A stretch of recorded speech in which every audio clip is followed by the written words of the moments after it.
Hi all, this video is to mostly cover what Warhammer is, if you are unfamiliar with it but still want to watch this Rimworld series. So I'm going to kind of go over really high level what Warhammer is. This is meant to be like a 5-minute introduction, not a long form what is Warhammer, which I'm considering doing a Warhammer 40k in 40 hours, but we'll see how that one goes.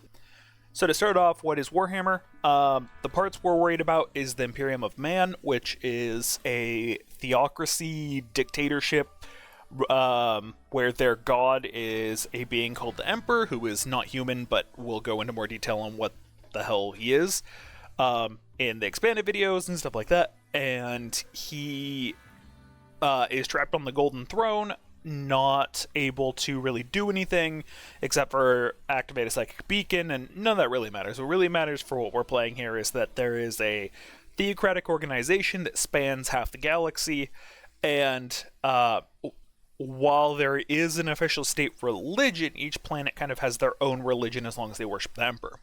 So we're kind of doing a twist on that, and so to kind of go over it, I'm going to go over some quick weapon categories and then the different factions just to kind of get it over so that you're not completely lost of why I'm doing certain things or what is this weapon and stuff like that. To start off with, we kind of have the Imperials, who are kind of the base that we're playing as, but they are a they're a large diverse faction. It kind of covers a bunch of different things, and these are the kind of 4 subcategories that they include. So there's generic Imperials, there's the Astra Militarum, which is just the generic army. They tend to use las weaponry, which is normally high shot and low damage, but you just throw a bunch of at them, cheap to manufacture. There's the Adeptus Mechanicum, who are the ones who are able to produce technology. Because it's a theocracy, they believe that machines have spirits, and unless you are properly educated, you cannot work on machines, so innovation is pretty stamped down. The Adeptus Sororitas are basically nuns with guns. They love the Emperor, and they go kill things in the name of the Emperor. And power armor is used by fancy people, and it is, as you imagine, powered armor. And all of these people are human, and they're essentially the default people in this. And then for kind of weapon types, there's power weapons, which are weapons in a power field that cut through armor really easily. There are force weapons, which use psychics, which I'll talk about psychics when I talk about chaos. Flame weapons are pretty self-apparent. Laser weaponry is all of the stuff that is kind of las guns and las cannons, and is kind of the default of the Imperium if they're not using autoguns, which is the equivalent of our standard assault rifles. Melta technology uses microwaves to cook anything on the other side. Plasma weapons shoot balls of plasma but has a chance of exploding. Haywire tech borks machinery. And bolt weaponry is the most iconic for ranged weaponry, and it shoots a miniature rocket grenade thing, and is typically used by Space Marines, which we won't be seeing here, but are genetically modified child soldiers who have grown up but are hypno-indoctrinated and a bunch of other fun stuff like that. For melee weapons, we have a bunch of different knives and stuff, and then the chainsword is the most iconic melee weapon, which is the chainsaw sword, as you would expect. I mentioned that I was going to talk about the warp, and so the warp is the realm that creates psychic powers and also chaos, and is incredibly corrupting, and if you use the equivalent of magic, then you risk condemning your souls to be devoured by one of the chaos gods, which is this tech line down here. We're going to be playing as the Orphans of the Emperor, who are all around the idea of rescuing people and converting them and then putting them into one of these tracks of either the Adeptus Mechanicus, Adeptus Militarum, or the Adeptus Sororitas.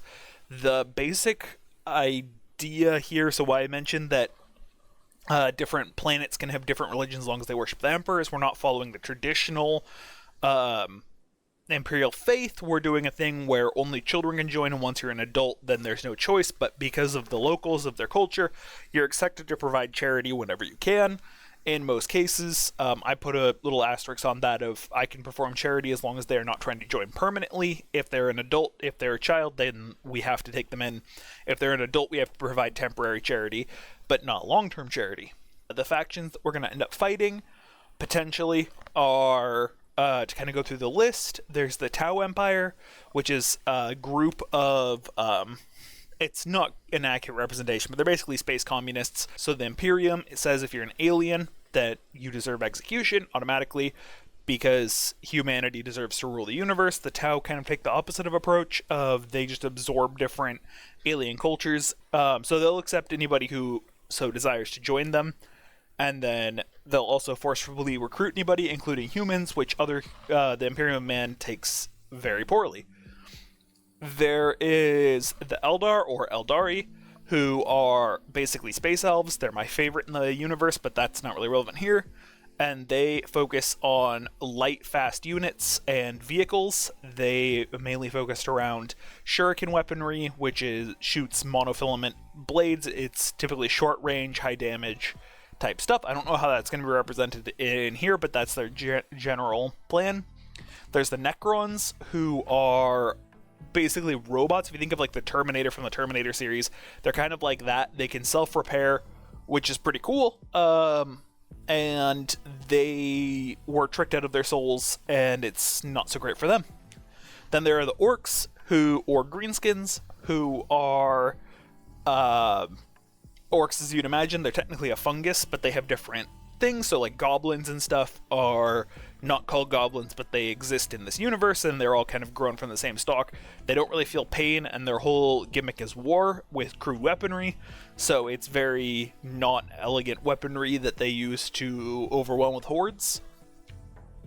Then we also have the Adeptus Mechanicus, which we have a touch of here, but they also have their own separate faction, who are based around the concept of machinery and all of the and appeasing the machine spirits. They get all the really crazy weaponry. Their whole goal is to replace all their flesh with the surety of metal, and they like to use things that are horrible, like radiation weaponry, which kills the user as well, but is incredibly powerful.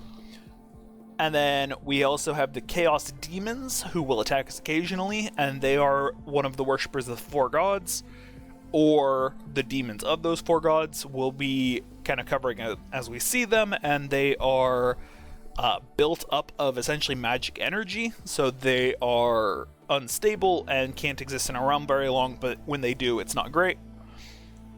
Finally, we also have the Tyranids, which are space bugs that hunt everything for food. Their whole goal is just to eat and reproduce, and they are guided by the hive mind. I don't know what we're going to run into with this mod. I haven't played with this mod before, but we're going to see what happens. And yeah, hopefully it will be an interesting time. And our goal is to establish this kind of religious order, this orphanage / religious convent.